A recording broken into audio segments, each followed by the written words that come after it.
வெண்பாக்கு school leave. எனக்கு 7:30க்கு தான் routine start ஆச்சு. நான் இன்றைக்கி சிம்பிளான ஹெல்த்தியான ஒரு பிரேக்ஃபாஸ்ட் ரெசிபி பண்ணலாமா? அதுக்கு ஒரு பவுலில் ஆனியன், கொஞ்சம் பீர்க்கங்காய், 2லேருந்து 3 எக் எடுத்துக்கலாம்.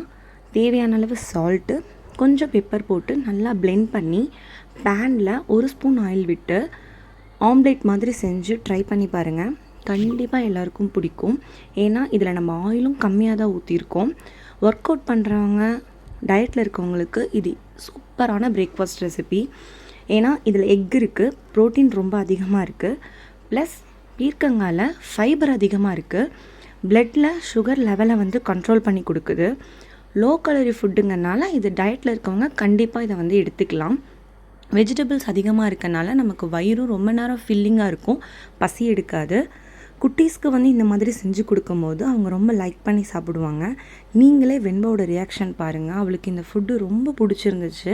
எனக்கு இது ரொம்ப ஹாப்பியாக இருந்துச்சு. என்னோடய மார்னிங் பிரேக்ஃபாஸ்ட்டும் இது தான். இந்த மாதிரி ஹெல்த்தியான ரெசிபிஸ் பண்ணுறதுக்கு என்னோடய பேஜை கண்டிப்பாக ஃபாலோ பண்ணுங்கள். நாளைக்கு வேறு ஒரு ரெசிபியில் சந்திக்கலாம்.